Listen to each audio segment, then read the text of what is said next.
गुटखा खाएगा कैंसर को दावत देगा, और अगर मोबाइल में गंदी तस्वीर देखेगा तो 25 साल की उम्र में नामर्द और हिजड़ा हो जाएगा। आजकल अक्सर लोग नामर्द और हिजड़ा है, बीवी के सामने हाथ जोड़ के खड़ा होता है। इसलिए जिनाकारी आज ज्यादा फैल रही है, इसीलिए फैल रही कि मर्द आज कमजोर हो रहे हैं। जिना को रोकने के लिए वक्त पे शादी जरूरी है, जिना को रोकने के लिए मर्द का ताकतवर होना जरूरी है, और जिना को रोकने के लिए कानून पर्दा जरूरी है। आज कानून पर्दा नहीं है तो हिंदुस्तान से लेकर अमेरिका तक हर 1 मिनट में रेप का केस दर्ज होता। आज लंबी उम्र में शादी होने लगी, 28 साल, 30 साल, 35 साल में। इसलिए कदम कदम पे हर घर लगभग जिनाकारी का अड्डा बन चुका है, और पर्दा नहीं है तो जिना फैल गया, और मर्द हिजड़ा नामर्द होता जा रहा है। गुटखा खा के, सिगरेट पी के, मादक पदार्थ इस्तेमाल करके, गंदी तस्वीरें देख करके, हैंड प्रैक्टिस करके, ब्लू फिल्में देखकर ये नामर्द हो रहा है। जब ये नामर्द होगा, औरतों की ख्वाहिशात की तकमील नहीं कर पाएगा, तो औरतें नौकर ड्राइवर समाज के लोगों से जिना न करेंगी तो क्या करेंगी? इसलिए जिना को रोकने के लिए गुटखा छोड़ना होगा, सिगरेट छोड़ना होगा, शराब छोड़ना होगा, नशीला पदार्थ छोड़ना होगा।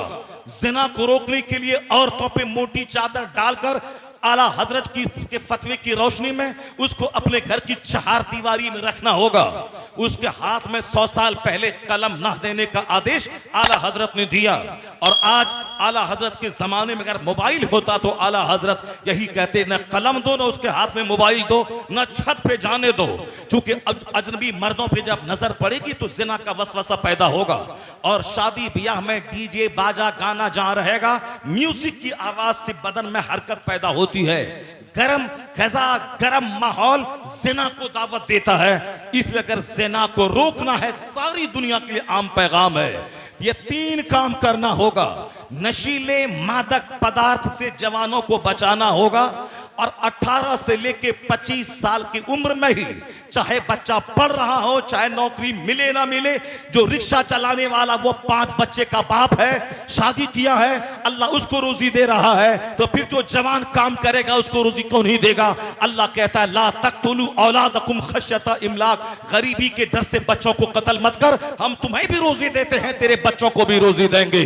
आज से 100 साल पहले की आबादी कम थी तो रोजी के वसाइल कम थे, और आज आबादी दुनिया की 1200 करोड़ हो गई है। तो 100 साल पहले आबादी कम थी, लोग चावल खाने के लिए तरसते थे, लेकिन आज 1200 करोड़ की आबादी है और चावल घर में सड़ रहा है। पता चला दुनिया को न मोदी चलाता है, न जो बाइडन चलाता है, न योगी चलाता है, न नीतीश चलाता है, न कोई हाकिम चलाता है। अगर कोई बोलता है हम दो हमारे दो, उसके मुंह पे थूक दिया जाएगा और कहा जाएगा सारी दुनिया को मेरा खुदा चलाता है। इसलिए बच्चा नहीं रोका जाएगा। अल्लाह रोजी देने वाला है, एक रहे तो भी रोजी देगा, 100 रहे तो भी रोजी देगा। अल्लाह, बहुत अच्छा मुफ्ती साहब, क्या बात है, वाह वाह वाह वाह, जिंदाबाद जिंदाबाद जिंदाबाद, बहुत अच्छा मुफ्ती साहब, बहुत अच्छा पैगाम, क्या बात है, क्या बात है, वाह वाह वाह, अल्लाह।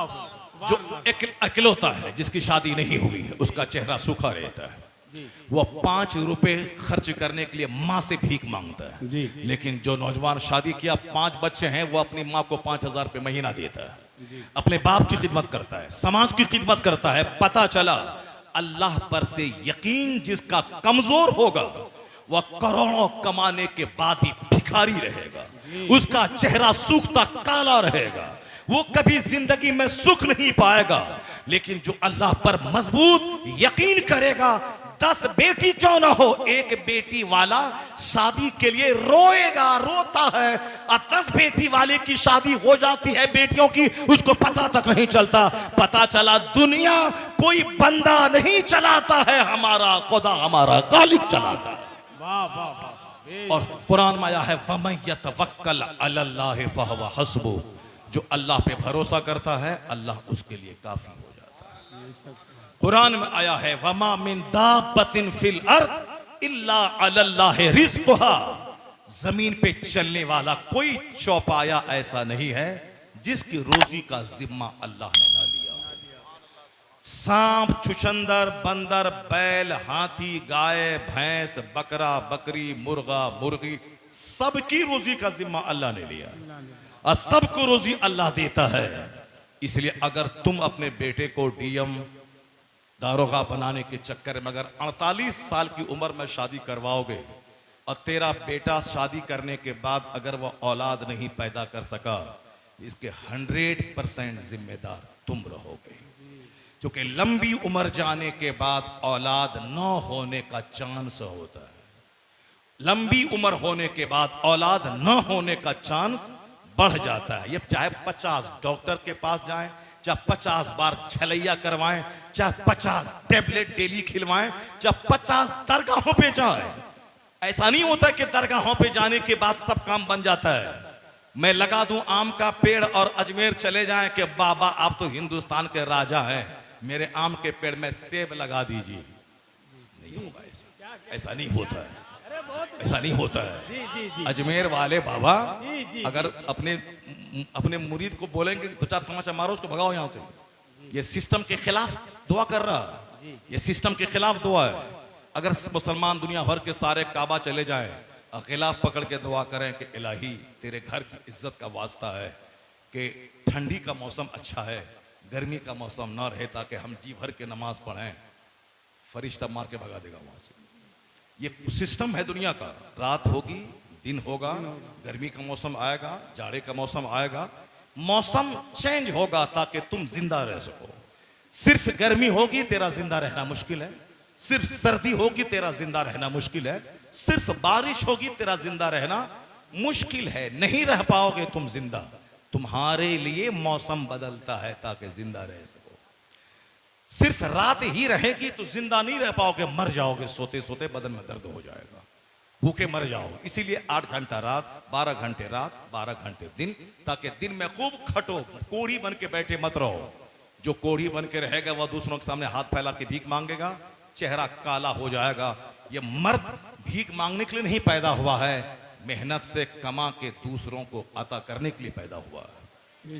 खूब कमाओ, मेहनत करो, माँ को, बाप को, भाई को, बहन को, सास ससुर पर निगाह टिका के मत रखो कि ईद के दिन में ससुर कपड़ा भेजेगा, वो सारी जिंदगी भिखारी रहेगा, वो उनके चेहरे पे खुशी नहीं होगी जो ईद के दिन अपने ससुर का कपड़े का तलबगार रहेगा। अल्लाह से भीख मांग, इलाही इतना दे दे कि मैं अपने बाप को भी कीमती कपड़ा पहनाऊं, मेरी बीवी मेरी शरीक हयात है, अल्लाह इतना दे दे कि मैं अपनी बीवी के बाप को भी मैं अच्छा कपड़ा पहना दूं। क्या बात है, तुम दो अपने ससुर को, उसे भीख क्यों मांगता है? मैंने तो देखा है जो भिखारी रहते हैं सारे दिन, जो दूसरों से मांगने की नीति रखते हैं। अब सिस्टम के खिलाफ जो करेगा वो दुआ कबूल नहीं होगी। सिस्टम है आम के पेड़ से आम, लीची के पेड़ से लीची, कटहल के पेड़ से कटहल, अमरूद के पेड़ से अमरूद, धान के पौधे से धान, गेहूं के पौधे से गेहूं। इसके खिलाफ कोई दुआ मांगेगा, दुआ कबूल नहीं होगी। अब शादी की उम्र है 18 साल, शादी की उम्र है 21-22 साल, ज्यादा से ज्यादा 25 साल, 25 के आगे ना बढ़े, वरना औलाद से अगर गुनाह हुआ, बुखारी शरीफ जो कुरान के बाद सबसे बड़ी किताब है उसमें लिखा है, औलाद के जवान होने के बाद अगर शादी में देरी किया, अगर औलाद का पांव फिसल गया तो उस गुनाह में माँ बाप शरीक समझे जाएंगे। गुनाह करेगा बेटा, मुजरिम है बाप, गुनाह करेगी बेटी, मुजरिम ठहरा बाप। इसका जुर्म क्या है? वक्त पे शादी नहीं कराना। आज से 50 साल पहले बच्चा पढ़ता था मंजर इस्लाम में और उनकी शादी हो चुकी होती थी, 2 बच्चे हो चुके होते थे, और क्या वो भूखा मर गया? नहीं, अरबपति से ज्यादा अच्छा खाना वो खाता है, खाया। हमारे पढ़ने के जमाने में मेरा साथी जो था, उनकी शादी हो चुकी थी, उनके 2 बच्चे हो चुके थे, फिर भी पढ़ाई उसकी जारी थी। और आज से 25 साल पहले सबको मालूम है कि बच्चा मैट्रिक करता था, उसकी उम्र होती थी 18 साल। गांव समाज के साथ शादी उनकी हो जाती थी, वो मैट्रिक इंटर भी करता था, ग्रेजुएशन भी करता था, पीजी भी करता था, पीजी करते करते 4 बच्चे का बाप हो जाता था, तब उसको नौकरी मिलती थी। जब नौकरी मिलने से पहले बीवी पल रही है, बच्चे पल रहे हैं, तो फिर ये नहीं रहेगा कि नौकरी मिलेगी तब शादी होगी। अब जब टेंडेंसी हुई नौकरी मिलेगी तब शादी होगी, तो लड़की भी बूढ़ी हो रही है, लड़के भी बूढ़े हो रहे हैं, सब बे औलाद हो रहे हैं, समाज ज़िना की कीचड़ में लथपथ हो रहा है। इसलिए कुदरत का सिस्टम वही है कि जब बच्चे जवान हो तो जमीन मकान देना तुझ पर जरूरी नहीं है, शादी करा दे ताकि तेरा बच्चा गुनाहों से सेफ रहे और समाज ज़िना के कीड़ों से सेफ रहे। अमेरिका से लेके हिंदुस्तान तक की गवर्नमेंट साहब तलवार के बल पे, गन के बल पर, कचहरी के फैसले के बल पर, जेल के बल पर वो ज़िना को रोकना चाह रही है, मगर ज़िना चरम सीमा पे पहुंच रहा है। नहीं रुकेगा ज़िना। एक कानून है, वह कानून पर्दा। काली कलोटी है, अगर वो भी चादर में लिपटी है तो उसका ऐब छुपा है। समझने वाला सोचेगा कोई हूर इसमें है। और अगर खूब खूबसूरत है जिस पर मर्द लपकते हैं, अगर चेहरे पे पर्दा है, चादर है, तो लोगों के सामने उसका हुस्न बेनकाब नहीं है। इसलिए दरिंदे और भेड़िए उसको नोचना नहीं चाहेंगे। तो पर्दा काली कलोटी के लिए भी इज्जत की बात है, गोरी के लिए भी इज्जत की बात है। अमेरिका से लेके भारत तक सारी गवर्नमेंट वो रगड़ के रह जाए, ज़िना नहीं रुकेगा। अगर एक कानून है मुस्तफा का, कानून पर्दा नाफिज हो जाए, ज़िना रुक जाएगा, बलात्कार से दुनिया पाक हो जाएगी। बेशक हक है, इसके अलावा कोई रास्ता नहीं है। हाँ, अगर आदमी बेहया बेशर्म हो जाए कि हम भी ज़िना करते हैं, मेरी बीवी तू भी ज़िना कर, तो फिर उस बेशर्मी का कोई इलाज नहीं है। लेकिन हया जब तक बाकी है तो ज़िना की वजह से आसमान से बारिश रुकती है, ज़िना की वजह से मर्द बुज़दिल होते हैं, जालिम हाकिम मुसल्लत होता है, ज़िना की वजह से अल्लाह का अजाब नाज़िल होता है। आपने नहीं सुना कुरान शरीफ में? कुरान शरीफ में आया है कि मूसा अलैहिस्सलाम 6 लाख फौज लेके चले। ये बात मुसलमान से मैं कह रहा हूं, बाकी वो बातें मुसलमान काफिर सब के लिए मैंने जनरल एक बातें की हैं। जो लोग कहते हैं कि साहब रेप बढ़ रहा है, उसके बढ़ाने की जिम्मेदार तुम हो। जवान लड़की टी शर्ट और साहब जींस पहन करके एक टेबल पे बैठ के पढ़े कोचिंग सेंटर में, और उसी के बाजू में एक लड़का जवान 18 साल का 25 साल का वो भी पढ़े, और वहां कोई न पर्दा है, न अल्लाह का डर है, न समाज से हया शर्म है। वो पढ़ने के नशे में दोनों अप टू डेट मॉडर्न है। ये बता दे उन दोनों को दस्त दराजी से कौन रोकेगा, छेड़खानी से कौन रोकेगा? इसलिए इस्लाम ने कानून पर्दा दिया ताकि ज़िना रुक जाए और तुम्हारे बच्चे हलाली पैदा हों। और जब समाज में बच्चे नाजायज औलाद की तादाद में जब समाज में इजाफा होगा, न माँ का अदब रहेगा, न बाप का अदब रहेगा, न आलिम का अदब रहेगा, न मस्जिद का अदब रहेगा, न खानका का अदब रहेगा। इसलिए जब अदब लूट जाए, समझ लेना नाजायज बच्चों की तादाद में इजाफा हो गया है। इमाम आजम के सामने 2 बच्चे गेंद खेल रहे थे, गेंद इधर आया, एक बच्चा ढठाई से इमाम के सामने आ गया, 2 बच्चे भाग गए कि नहीं इमाम के सामने कैसे जाऊं। एक बच्चा ढठाई से आया, गेंद लिया, चला गया। इमाम ने कहा लगता है कि इसकी बुनियाद में खता है, लगता है, एक चांस बताया, ऐसा हो सकता है। क्योंकि जहां डिसिप्लिन ना हो वहां एक फैक्टर ये भी काम करता है कि उसके उस बुनियाद में गलती हो। आज औरत और मर्द आपस में लड़ते हैं, दोनों मियाँ बीवी, और उस लड़ाई में कुफ्र बक जाते हैं, पता नहीं चलता है। कुफ्र बका, ईमान गया, निकाह टूटा। बहुत सारे लोग गुस्से में तलाक दिया, अब मुफ्ती साहब के पास जाने के डर से कि वो हलाला करवाएगा, इसीलिए दोनों आपस में कंप्रोमाइज करके रह गया। चलो समाज वाले को पता नहीं चला, अल्लाह तो देख रहा है, निकाह इसका टूट गया। जितने बच्चे पैदा होंगे सब के सब नाजायज पैदा होंगे। इस तरह केस बढ़ रहा है समाज में। तलाक के बाद भी लोग बीवी को रख रहे हैं। अब जितने बच्चे पैदा होंगे सब वलदुल हराम, वलदुल ज़िना, नाजायज। और ये नाजायज बच्चे जब समाज में बढ़ेंगे, वही बच्चा बोलेगा कौन मौलाना, कैसा मौलाना, कैसी मस्जिद, कैसा रोजा, कैसी ज़कात, कैसा हज। वो हज के खिलाफ बोलेगा, वो नमाज के खिलाफ बोलेगा, वो जलसे के खिलाफ बोलेगा, वो दीनी महफिलों के खिलाफ बोलेगा, वो मस्जिद के खिलाफ बोलेगा, वो शराब खाने को आबाद करेगा, वो ज़िना के कोठे को आबाद करेगा। इसलिए एक में मुस्लिम काफिर चाहे पाखाना चाटे, चाहे शराब पिए, चाहे बगैर निकाह के ज़िना करे, उससे कोई मतलब नहीं। वो फिनारे जहन्नमा आग में तो जाना ही है, लेकिन तुमको रहना है, तुमको हलाल ढंग से रहना है, जायज तरीके से रहना है, मुस्तफा के तरीके पे अमल करना है, शरीयत पर अमल करना है। अगर तुम बिगड़ गए तो दुनिया में आग लगेगी, और जिस दिन तुम मुस्तफा के गुलाम बन गए तो तेरी खैरात उन काफिरों को भी मिल जाएगी कि बारिश होगी और दुनिया में अमन और अमान कायम हो जाएगा। नारे तकबीर, नारे रिसालत फैजाने शहीद आजम मसलके आला हजरत हुसैनी कमेटी। वाह वाह वाह वाह, क्या बात। इसलिए एक कौम मुस्लिम, वाह। तुम्हें कुरान पढ़ना है, तुम्हें दुनिया वालों के लिए अमन का एक पैगाम बन जाना है, तुम्हें दुनिया वालों को बताना है कि हुसैन क्या है, तुम्हें बताना है कि हसन क्या है, तुम्हें बताना है कि मुस्तफा के घर वालों ने दुनिया को क्या दिया है, तुम्हें बताना है कि मजहब इस्लाम किस तरह सारी दुनिया और ह्यूमैनिटी के लिए किस तरह बेनिफैक्टर बन के आई है, मोहसिन बन के इस्लाम आया है। सबको बताना होगा। अगर आप ही नंगे हो गए, आप ही गंदे हो गए, आपका समाज गंदा हो गया, इनडिसिप्लिन हो गया, फिर तो दुनिया में कुछ बाकी नहीं रहेगा। काफिरों की वजह से कोरोना नहीं आता है, क्योंकि उसके लिए तो आग ही आग, दुनिया में भी आग है, मरने के बाद भी आग ही है। बहस है मुसलमानों से, इनके लिए गाइडलाइंस है, इनके लिए उसूल है, इनके लिए साफ्ता है, इनके लिए मार्गदर्शन है। आज कोई उधर खड़ा है, कोई उधर खड़ा है, कोई मस्जिद के खिलाफ बोल रहा है, कोई जलसा के खिलाफ बोल रहा है, जो मन में आ रहा सब बोल रहा है। ये फटीचर क्लास का आदमी जो जिस पर नमाज फर्ज हुई थी 15 साल में, जो अभी 30 साल उम्र हो गई नमाज शुरू नहीं किया है, पहले तन्हाई में बैठ के अपने अमाल का जायजा ले। एक वक्त की नमाज छोड़ना हराम और गुनाह कबीरा है। जैसे जिना करना हराम, शराब पीना हराम, जिना करना हराम, उसी तरह से नमाज पंजगाना छोड़ना हराम है। उस जिना से बड़ा जुर्म है नमाज छोड़ना। अगर कोई 10 साल जिना किया, सच्ची तौबा कर ली, खूब रोया धोया, फिर दोबारा आंख उठा के किसी को नहीं देखा, बल्कि जिना से बचता रहा, तो अल्लाह ताला माफ कर देगा।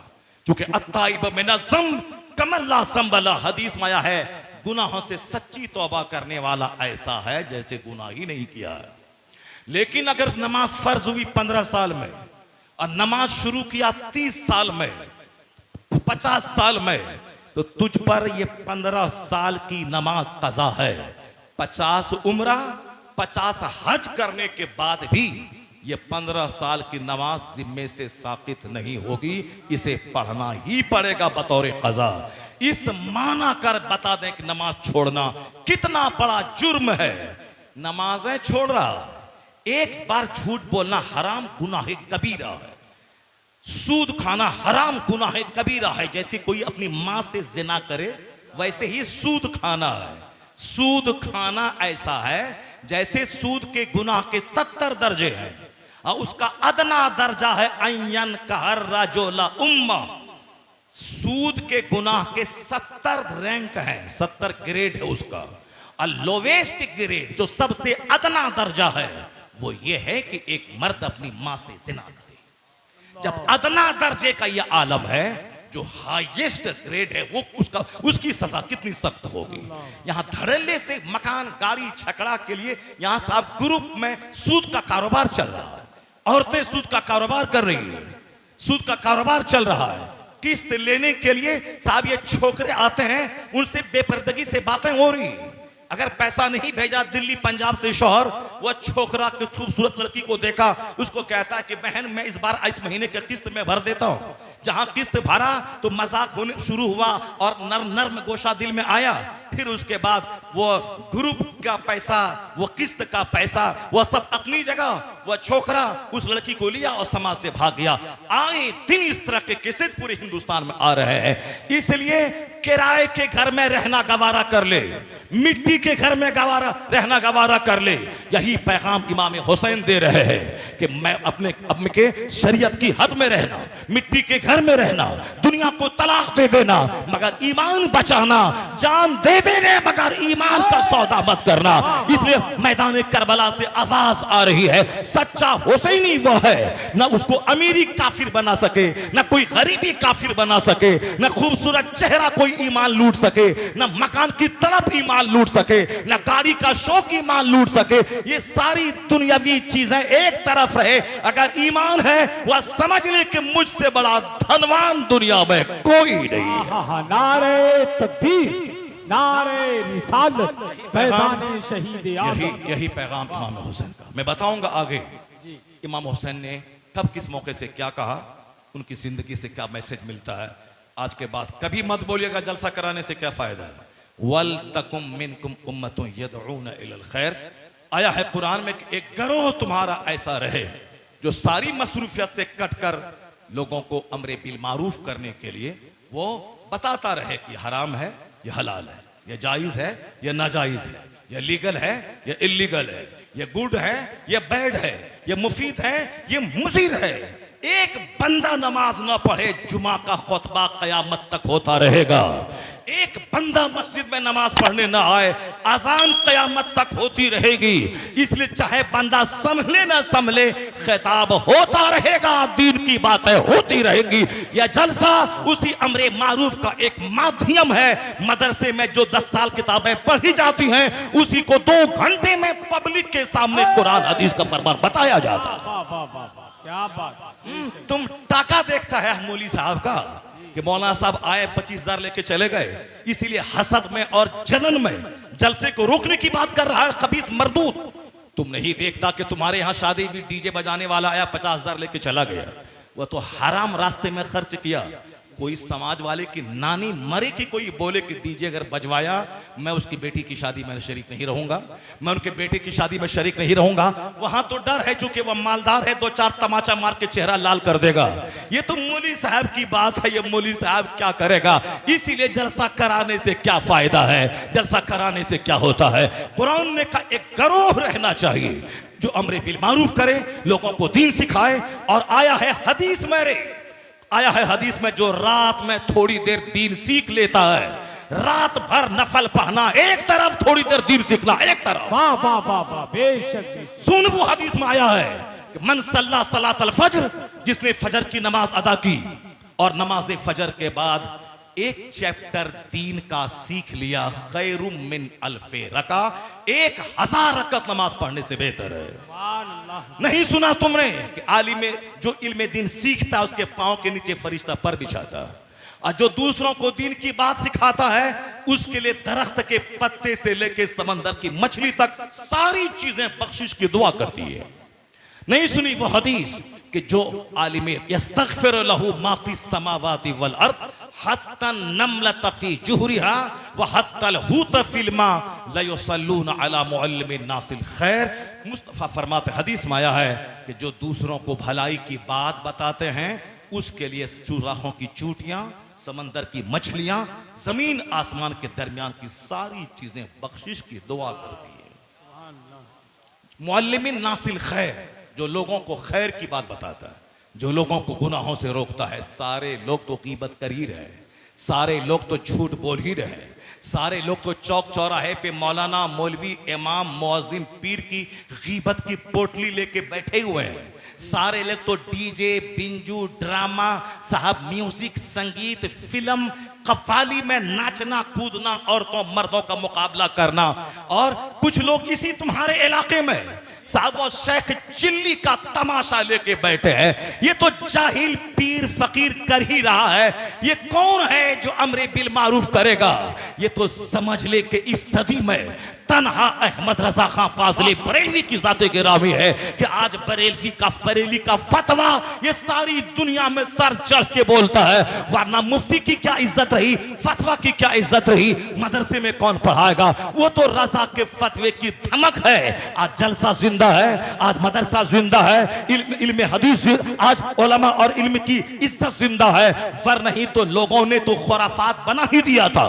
बंबई में हर गली में पंजा लेके बैठा रहता था कौन, चरस पीने वाला, भांग पीने वाला, अबीर सर पे लगाने वाला, और साहब ये शराब पीने वाला, ये गंजेड़ी, ये चरसी, ये शराबी। और लोग वो सर झुमाता था, कहता था इस पर हुसैन की सवारी आ गई है।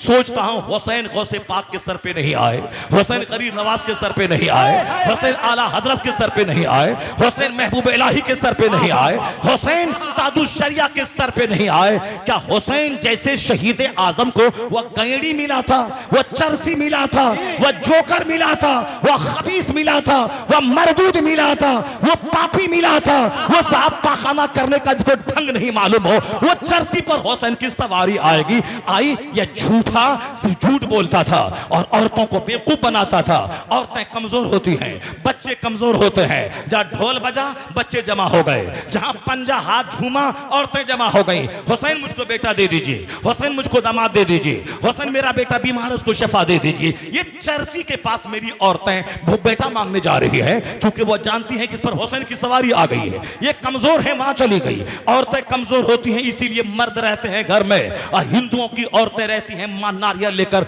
मंदिरों में जा रही है। उसी का देखा देखी मुसलमानों की औरतें, ये मर्द घर में है, ये मजार पे औरतों की भीड़ लग रही है। औरतें कमजोर होती है, इनको ढेर दुनिया चाहिए, इनको शौहर चाहिए, दामाद चाहिए, मकान चाहिए, जेवर चाहिए, सोना चाहिए। इसीलिए झूठे आमिल के पास मर्द कहां जाते, औरतों की भीड़ लगी रहती है, उसका कारोबार चल रहा है। ये औरत है, ये झूठ, जहां कोई बनावटी मजार लगा दे औरतों की भीड़ लगी है, अब वह झूठा करोड़पति बन रहा है।